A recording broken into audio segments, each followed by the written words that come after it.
ආයිබෝන් කියලා පිළිගන්න ඇස්ලරිච් මා YouTube channel එකට. අද අපි කරන්න යන්නේ Photoshop ගැන වීඩියෝ එක. මගේ මුලින්ම Photoshop tool ටික අඳුර ගන්න එක තමයි මේ වීඩියෝ ටිකෙන් අපි කරන්නේ. හරි එහෙනම් දැන් යන් වීඩියෝ එකට. මුලින්ම Photoshop on කරගත්තට පස්සේ අපිට පුළුවන් අපේ Photoshop software එක ඇතුළට මෙන්න මේ විදිහට අපිට ඕන photos දාගන්න. අද මේ වීඩියෝ එකේ මුලින්ම කතා කරන්න යන්නේ Photoshop වල move tool එක ගැන. ඒකට මුලින්ම දැන් අපි මේ විදිහට open click කරලා අපිට ඕන photo අපි Photoshop අපේ software එක ඇතුළට දාගන්න ඕන.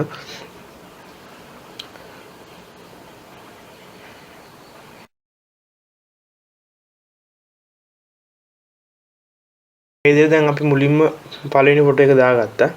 අපිට edit කරගන්න ඕන photo වලින් ඊට පස්සේ ආයි මට තව ෆොටෝ එකක් දාගන්න ඕනේ. ඒකට මුලින්ම ෆයිල් වලට ගිහිල්ලා ඕපන් වලට ගිහිල්ලා මෙතනින් ඒකට ඕන අනිත් ෆොටෝ එකක් මේ විදිහට දාගත්තා. මෙන්න මෙතන දාගත්තා. දැන් මේ ෆොටෝ දෙක තියෙන්නේ පැනල් වෙනම Windows දෙකක් විදිහට තමයි තියෙන්නේ.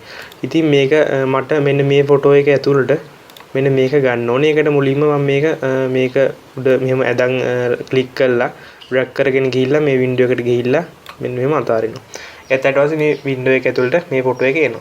අපි මුලින්ම කතා කරන්නේ move tool එක ගැන. මේ move tool එක තමයි අපිට පුළුවන් අපි මේ move tool එක පාවිච්චි කරලා මේ සරලවම මේ විදිහට ෆොටෝ එකක් එහාට මෙහාට අපි වැඩ කරන ඒරියා එක ඇතුලේ එහාට මෙහාට අරගෙන යන්න. ඒ අරගෙන යද්දි මෙතන ක්ලික් කරලා ඩ්‍රැග් කරගෙන යනකොට තමයි මේක move වෙන්නේ එහාට මෙහාට.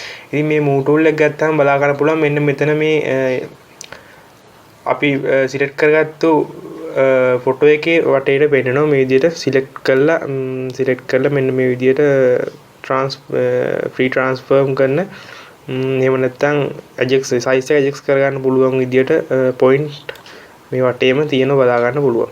ඉතින් මෙන්න මේ ඉමේජ් එකට අදාළ ලේයර් එක තමයි මේ තියෙන්නේ. අපි ඒකේ මේ අයිබෝල් එක ඔෆ් කරගත්තොත් අපිට පුළුවන් බලා ගන්න මේ ෆොටෝ එක නැති වෙනවා. ඒ කියන්නේ මේ ප්ලේයර් එක තමයි ෆොටෝ එක. මේ යට තියෙන්නේ මේ කාර් එක තියෙන ලේයර් එක. මෙන්න මේ විදිහට ලේයර් දෙකක් තියෙනවා. මුලින්ම දැන් අපි මේ උඩින් තියෙන ඉමේජ් එක මෙන්න මේ වෙස්මුණ තියෙන ඉමේජ් එක අපි බලමු move tool එක කරලා move tool එක පාවිච්චි කරලා තව මොනවද කරන්න පුළුවන් කියලා. අපි සාමාන්‍යයෙන් move tool එක පාවිච්චි කරලා alt එක ක්ලික් කරගෙන move tool එක අපි අදාළ image එක උඩ ක්ලික් කරලා move tool එකේ ඉද්දි මෙන්න මේ විදිහට ඩ්‍රැග් කරගෙනොත් අපිට ඒක කොපියක් ගන්න පුළුවන්. එතකොට මෙතන බලා ගන්න පුළුවන් layer එක කොපියක් වටුණා. එහෙම නැතුව layer එකක් ගන්න ඕන නම් අපිට පුළුවන් මෙන්න මේක උඩ right click කරලා duplicate layer එකක් ගන්න. මෙන්න මේ විදිහට. එහෙම නැත්නම් මේක උඩ ඉඳන් control J කියන shortcut එක පාවිච්චි කරලා අපිට පුළුවන් duplicate layer එකක් ගන්න. දැන් සාමාන්‍යයෙන් මෙන්න මේ විදිහට අපි image එක හදාගෙන මේක adjust කරගන්න ඕන නම් මෙන්න මේ වටේ තියෙන point ඇවිල්ලා නැත්නම් control T එබුවට පස්සේ ඒ point අපිට බලා ගන්න පුළුවන්. එහෙම නැත්නම් edit වලට ගිහිල්ලා free transform කියන එක click කරලා පස්සේ මෙන්න මේ විදිහට වටේ adjust කරන point අපිට බලා ගන්න පුළුවන්. ඊට පස්සේ අපිට පුළුවන් මේ point වලින් එහාට මෙහාට ඇදලා මේකේ size එක අඩු වැඩි කරන්න. නමුත් සාමාන්‍ය විදිහට මේ point එකෙන් ඇදලා අපි අඩු වැඩි කරගත්තොත් මේ image එකේ quality එකට හානි වෙනවා. මේකේ හරියට සමානව adjust වෙන්නේ නැහැ. size එක ලොකු පොඩි වෙන්නේ එක පැත්තකින් විතරක් ඇදලා බලා ගන්න පුළුවන්. ඉතින් ඒ වගේ වෙලාවට අපි කරන්න ඕන shift එකයි alt එකයි ඔබාගෙන මෙන්න මේ විදිහට එක පැත්තකින් අදිනුනේ ඒකට සමානව අනිත් පැත්තෙන් ඒක ලොකු පොඩි වෙන බලා ගන්න පුළුවන්. සාමාන්‍යයෙන් මේක මෙන්න මේ කොන් වල තියෙන පොයින්ට් වලින් තමයි කරන්නේ. මේ පැත්තෙන් තියෙන ඒවෙන් කරන්නේ හැමෝත් ඒක එතකොට ඉමේජ් එක දෙපැත්තට ලොකු පොඩි වෙන එක විතරයි වෙන්නේ. ඒකින්ද අපි මේ විදිහට අපිට පුළුවන් අපේ ඉමේජ් එක size එක අඩු වැඩි කරගන්න. අඩු වැඩි කරලා අපිට size මේක ඉමේජ් එක හරවන්න පුළුවන්. හරවන්න මෙන්න මේ වගේ කොනට තියෙන පොයින්ට් එකට ඇවිල්ලා මෙන්න මේ විදිහට rotate icon එක ආවට පස්සේ මේ කොනට ආවට පස්සේ මේ විදිහට rotate icon එක ඊට පස්සේ අපිට පුළුවන් click කරලා මෙන්න මේ විදිහට හරවන්න. ඒ හරවන්න පුළුවන්. එහෙමත් හරවන්න පුළුවන්. එහෙම නැත්නම් අපිට හරවන්න පුළුවන්.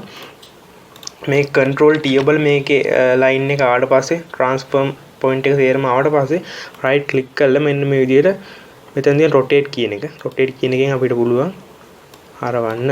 ඒක සාමාන්‍ය එච්චර දේවල් කරන්න ඕනේ නැහැ. මෙතන rotate කරන්න පුළුවන්. ඊට පස්සේ මේක උඩ right click කරලා පස්සේ බලා ගන්න පුළුවන්. right click කරාම මෙහෙම එන්නේ නැත්නම් control T ඔබන control T ඔබම මේක select වෙලා මේකේ transfer සේරම point එක ආවට පස්සේ අපි මේක උඩ right click කරලා පස්සේ මෙන්න මේ විදිහට අපිට මේක scale එක අඩු වැඩි කරගන්න දේවල් කරන්න පුළුවන්. මේ විදිහට ලොකු පොඩි කරන වැඩ ඒවම තමයි. ඊට පස්සේ තව කරන්න පුළුවන් මේකේ rotate එක කියන කලින් කිව්ව එක හරවන skew කරන්න පුළුවන් මේක ඇද කරගන්න. මෙන්න මේ විදිහට ඇදේට හදා ගන්න පුළුවන්. මේකත් shift එකයි alt එකයි click කරන් කරොත් අනිත් පැත්තෙනුත් වෙනවා. දැන් මේක පැත්ත කරනකොට මේ පැත්තත් ඒ විදිහටම ඒ සමානටම බලා ගන්න පුළුවන් adjust වෙනවා. ඇද වෙනවා. ඊට පස්සේ ඒකේ අනිත් එක තමයි distort කියන කෙනුත් වෙන්නේ ඒක ඇද වෙනවා අර කලින් එකට සමානයි. මේකත් control shift එකයි alt එක බාගත්තට පස්සේ මෙන්න මේ විදිහට සමානව දෙපැත්තටම ඒ වෙනස්කම් කරගන්න පුළුවන්. ඊළඟ දේ තමයි perspective කියන එක. perspective කියන එකේදී වෙන්නේ අපි මෙන්න මේ විදිහට එක තලයකට මේක අපිට කරගන්න පුළුවන්. කියන්නේ මේක මෙන්න මේ විදිහට කරගන්න පුළුවන් මේ image එක 3D look එකක් ගන්න එක 3D look එකකට වගේ මේක හදා ගන්න පුළුවන්. ඊට පස්සේ අනිත් එක තමයි wrap කියන එක. මේ wrap කියන එකෙන් අපිට පුළුවන් මේ image එක මෙන්න මේ විදිහට නවන එක. ඒවා කියන්නේ මොකක් හරි අදාළ පෘෂ්ඨයකට සම්බන්ධ වෙන විදිහට මේක adjust කරගන්න පුළුවන්. ඊළඟ එක තමයි rotate 180 මේක අංශ 180කට මේ විදිහට ෆොටෝ එක හරවන්න පුළුවන් අනිත් පැත්තට. ඊට පස්සේ කරන්න තියෙන්නේ rotate 90 degrees වලට මේක හරව ගන්න පුළුවන් අංශ 90කට හැරවෙනවා. ඊට පස්සේ කරන්න පුළුවන් මේක මෙන්න මේ වගේ flip horizontal වලට ගියන් ෆොටෝ එක දෙපැත්ත මාරු වෙන එක වෙන්න පුළුවන්. මේ ෆොටෝ එක නේක බලා ගන්න මාරු දෙපැත්තම සමාන හින්දා. ඊට පස්සේ මේකේ flip vertical එක කියන්නේ උඩ යට මාරු වෙන එක අර අංශ 180 වෙච්ච ඇටට හා සමානයි. මෙන්න මේ විදිහට අපිට පුළුවන් මේ ෆොටෝ එකේ adjustment කරගන්න මෙන්න මේ move tool එකේ ඉදිද්දි. ඉතින් හැමදෙස්සෙම මේක වෙනස්කම් කරන control T ඔබලා මෙන්න මේකේ අදාළ layer එක select කරලා control T ඔබලා අපිට පුළුවන් මෙන්න මේකේ වෙනස්කම් කරන්න. හැමදෙස්සෙම වෙනස්කම් කරාට පස්සේ ඒ වෙනස්කම තියෙන්න නම් මෙන්න මෙතන right click එක ඔබන්න නැත්නම් enter ඔබන්න. ඒ වෙනස්කම අවශ්‍ය නැත්නම් මෙන්න මෙතන cancel transform කියන එක දෙන්න. හරි දැන් මම මේ කාර්යයකට ස්ටිකරයක් විදිහට තමයි හදාගන්න යන්නේ.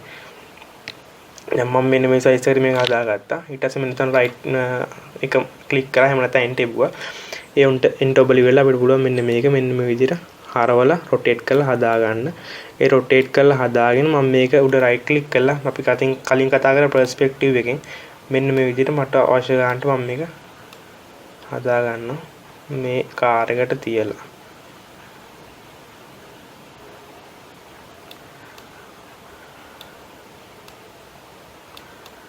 මේ කාර් එකේ මේ තලය මත තියෙන විදිහට තමයි මේක හදා ගන්නවා.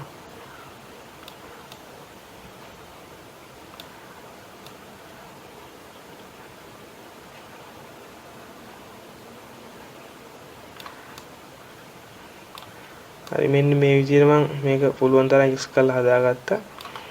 ඊට පස්සේ රයිට් එක ඔබලා දැන් මේක මේ කාර් එක තියෙන විදිහටම හදාගන්න. තව පොඩ්ඩක් මේකේ සයිස් එක මම අඩු කරගන්න මෙන්න මේ විදිහට. දැන් මේක අඩු කරගෙන ඊට පස්සේ අපිට පුළුවන් මේක රයිට් එකට ක්ලික් කරලා මෙන්න මෙතන මේ layer එක ක්ලික් කරලා ඒ කියන්නේ මෙන්න මේ ෆොටෝ එක අදාළ layer එක ක්ලික් කරලා මෙන්න මෙතන තියෙන ඔප්ෂන් වලින් normal කියන ඔප්ෂන් එක තමයි සාමාන්‍ය default තියෙන්නේ. එතනින් ගිහිල්ලා lighten කියන එක දුන්නට පස්සේ අර වටේ තියෙන සමාන පික්සල් ගානක තියෙන ඒ background එක නැති වෙලා ගිහිල්ලා මෙන්න මේක ඒ කාර් එකේ එළිය හා අඳුරු පැත්තට අදාළ වෙන්න වෙනම බලා ගන්න පුළුවන්. ඒක වෙනම background එක අයින් වෙලා යනවා. ඊට පස්සේ අපිට පුළුවන් මේක තව adjust කරගන්න මෙන්න මේ විදිහට මේක උඩ right click කරලා blend in option වලට ගිහිල්ලා අපිට පුළුවන් මෙන්න මේක තවත් තාත්වික විදිහට හදාගන්න. මෙන්න මේ icon දෙයක් පේනද මෙතන right click කරලා එකපාරක් alt එක click කරගෙන මෙන්න මෙතන එකපාරක් click කරලා මෙන්න මෙතන මේක ඇදගෙන එහාට යන්න. දැන් උඩ බලා ගන්න පුළුවන් මෙන්න මේ අඳුරු උණු. ඒ කියන්නේ මේ dark පැත්ත අපිට තව ගන්න පුළුවන්. ඔන්න ඔය විදිහට. ඉතින් ඔන්න ඔය විදිහට සරලව move tool එක පාවිච්චි කරලා පොඩි වැඩක් කරගන්න. අපි ඊළඟ වීඩියෝ එකකින් බලමු ඊටු tool ටික ගැන. subscribe කරලා එකතු වෙන අපේ channel එක එක්ක Photoshop ගැන තව අලුත් දේවල් දැනගන්න.